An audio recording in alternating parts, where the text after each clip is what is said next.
Blood hounds part 13 की शुरुआत में हम देखते हैं डॉक्टर देखती है वूजिन का बीपी बहुत ज़्यादा ड्रॉप हो गया है। वहीं बाहर योंजो बहुत रो रही होती है। उसे मिस्टर चॉय की मुस्कुराहट याद आ रही थी और उनके साथ बिताए हुए हर पल याद आ रहे थे। उसे अपना प्रॉमिस याद आ जाता है कि सब खत्म होने के बाद वो लोग रोम जाने वाले थे। योंजो ये सब सोचकर बहुत रोती है। वहीं नर्स गन्वू को कुछ चॉकलेट्स देते हुए कहती है, तुम्हें आज अच्छे से खाना खाना होगा। वो वहाँ से चली जाती है। गन्वू बाहर आता है तो देखता है योंजो वहाँ नहीं है। वो वहाँ बैठी हुई लेडी से पूछता है तो वो बताती है वो कुछ देर पहले ही यहाँ से चली गई। गन्वू भागते हुए बाहर आता है और पूरे लॉबी में उसे ढूंढने लगता है, मगर योंजो उसे कहीं नहीं मिलती। योंजो हॉस्पिटल के बाहर होती है। वो देखती है गन्वू उसे कॉल कर रहा है, मगर वो उसका कॉल नहीं उठाती और वहाँ से चली जाती है। अब कुछ देर बाद डॉक्टर आके बताती है ऑपरेशन ठीक हुआ है, हमें बस उसके प्रोग्रेस को ध्यान से देखना होगा। ये सुनकर वूजिन को समझ नहीं आता कि वो डॉक्टर का कैसे शुक्रिया करे।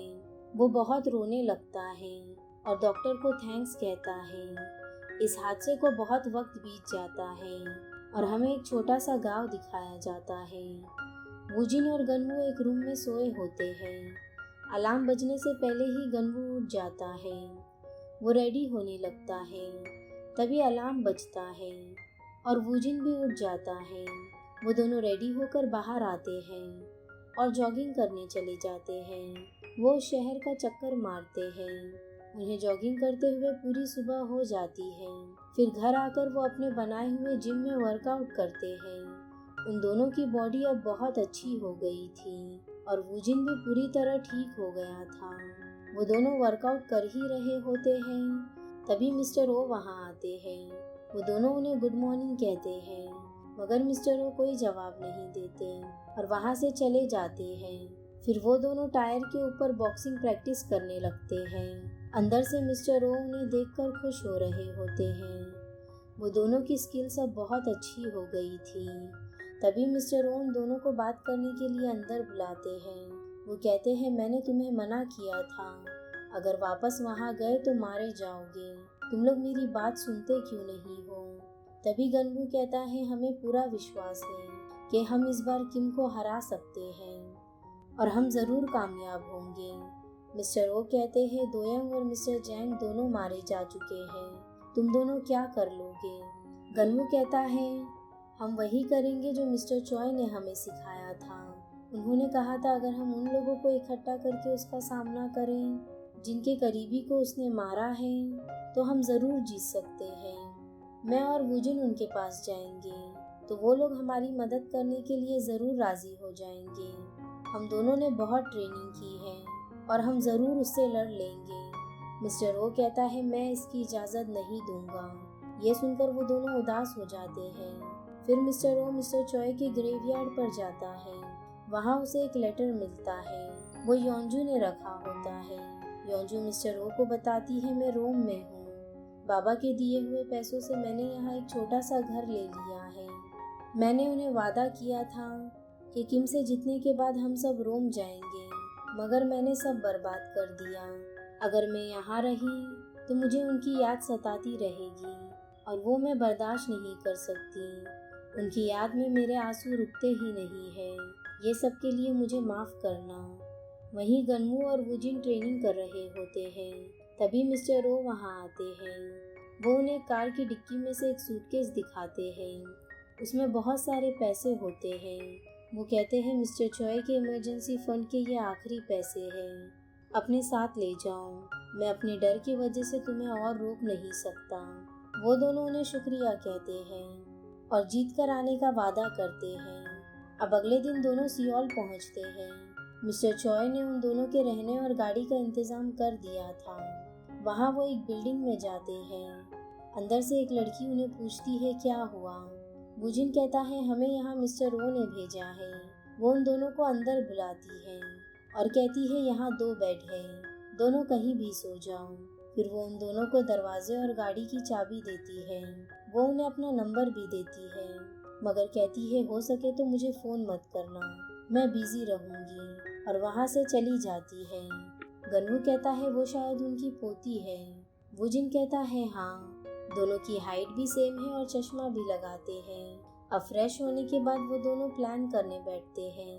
गन्नू कहता है पहले यांग को पकड़कर उससे इंफॉर्मेशन निकालनी चाहिए। वूजिन कहता है हमें पहले सबको इकट्ठा करना होगा। गन्नू कहता है ठीक है। फिर वो लोग बेसमेंट में आकर अपनी कार देखते हैं। इसके बाद वो लोग एक लोन शार्क से मिलते हैं जिसके पास वूजिन ने पहले काम किया होता है।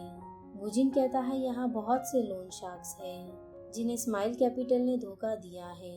हम सबको मिलकर उनके खिलाफ जाना चाहिए और तुम तो सभी को जानते भी हो। तुम अपना पैसा वापस ले लो और उन्हें पूरी तरह बर्बाद कर दो। मगर वो ये करने से मना कर देता है और कहता है मेरी जान की कीमत पैसों से बहुत ज्यादा है। वो दोनों वहाँ से चले जाते हैं। वो लोग मिस्टर मून के ऑफिस जाते हैं। मिस्टर मून का पूरा ऑफिस बिखरा हुआ होता है और वो खुद भी जख्मी होते हैं। मून उन्हें देखकर खुश होता है। फिर वो बताता है यहाँ एक लेडी आई थी, वो नूना होती है। वो कहती है मेरा 10 करोड़ अटका हुआ है, अगर तुम ये पैसे निकलवा दोगे तो तुम्हारा कमीशन 5% होगा। और वो कॉन्ट्रैक्ट साइन कर देती है। मगर मिस्टर मून को बाद में पता चलता है उस कॉन्ट्रैक्ट में छोटे से प्रिंट में कहीं लिखा हुआ था अगर उसने 1 महीने के अंदर वो पैसे नहीं निकाल के दिए तो पूरे अमाउंट का आधा हिस्सा उसे भरना होगा। वो दोनों बताते हैं ये कॉन्ट्रैक्ट स्माइल कैपिटल की तरह ही है, इसका मालिक किम है। मिस्टर मून कहता है कहाँ है वो दोनों बताते हैं किम ने मिस्टर चॉय, मिस्टर जैंग और दोयन सभी को मार दिया। हम मिस्टर ओ के साथ शहर के बाहर छुपे हुए थे, अभी लौटे हैं। ये सुनकर मून को भरोसा नहीं होता। वो बहुत रोने लगता है। उसे भरोसा नहीं था कि मिस्टर चॉय नहीं रहे।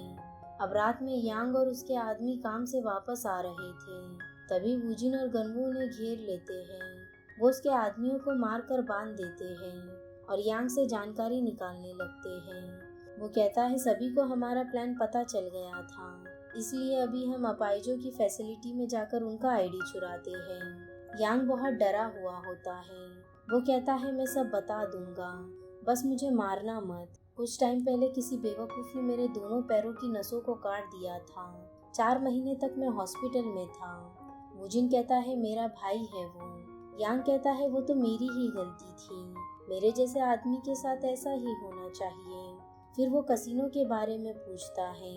यांग कहता है मैंने सॉन्ग के मुंह से सुना था कि। वूजिन कहता है वो जिंदा है। यांग कहता है किसी ने उसका गला काटकर मरने छोड़ दिया था। मैं तो वहाँ सिर्फ पैसे के लिए काम करता हूँ। मैंने सुना था वो आयल ग्रुप से अभी कॉन्ट्रैक्ट के लिए लड़ रहे हैं। सॉन्ग से पता चला किम ने अब उसके पुराने साथी जैंगडू के जगह पर किसी और को रख लिया है, मगर उसके बारे में किसी को नहीं पता। यांग कहता है बस इतना ही पता है मुझे। वूजिन उसकी फोटो लेकर कहता है अगर ये किम जिन को मिल गई तो तुम बचोगे नहीं। यांग कहता है आप बिल्कुल फिक्र मत करिए और किसी भी चीज की जरूरत हो तो मुझे कॉल करना। अब घर जाने के बाद वो दोनों होंग के बारे में कंप्यूटर पर देख रहे होते हैं। तभी सोया वहाँ भागते हुए आती है। वो कहती है मुझसे बिना पूछे मेरा कंप्यूटर यूज कर रहे हो, वहाँ मेरे सारे मैसेजेस हैं। वूजिन कहता है हमने कोई मैसेज नहीं देखे। वो कहती है पास ही एक इंटरनेट कैफे है, वहाँ जाकर यूज करो। वो दोनों कहते हैं हमें इस बार यूज करने दो, अगली बार से हम दोनों वहीं जाएंगे। सोया ठीक है कहकर वहाँ से चली जाती है। फिर वूजिन होंग का इंस्टाग्राम चेक करता है और उसे मैसेज करने का सोचता है। वहीं होंग एक कंस्ट्रक्टेड बिल्डिंग में किम से मिलने जाता है। किम कहता है मैंने कहा था कॉन्ट्रैक्ट तैयार रखना, मुझे पैसे यूज करने हैं। होंग कहता है मैं करने वाला था। अचानक किम उठकर उसे मारने लगता है। वो उसे बहुत मारता है और फिर इनबॉम को आवाज देता है। इनबॉम होंग को उठाकर बिल्डिंग के किनारे कर देता है। होंग कहता है मुझे मत मारो। किम कहता है फ्राइडे तक मेरा कॉन्ट्रैक्ट रेडी हो जाना चाहिए, वरना मैं वो वीडियो रिलीज कर दूंगा। कुछ देर बाद होंग अपनी कार में आता है। वो बहुत परेशान होता है और डरा हुआ होता है। तभी उसे इंस्टाग्राम पर मैसेज आता है किम से छुटकारा पाना चाहते हो, हम तुम्हारी मदद करेंगे। वूजिन ने ये मैसेज किया होता है। डोंग मिन को वो मैसेज बताता है। मिन कहता है इनसे मिलने चलते हैं। वो लोग उन दोनों को ड्रिंक करने कहते हैं। वूजिन कहता है मैं नहीं कर सकता। किम के आदमियों ने मुझे मारकर मेरा लीवर फाड़ दिया था, इसलिए मैं पी नहीं सकता। वो दोनों हंसकर कहते हैं अगर तुम्हें पीना नहीं है तो सीधा मना कर दो, बहाना क्यों दे रहे हो। वूजिन शर्ट उठाकर उन्हें बताता है। निशान देखकर वो दोनों हैरान हो जाते हैं। यही ये पार्ट एंड होता है। वीडियो पसंद आया हो तो लाइक शेयर और सब्सक्राइब ज़रूर करना। मिलते हैं नेक्स्ट पार्ट में।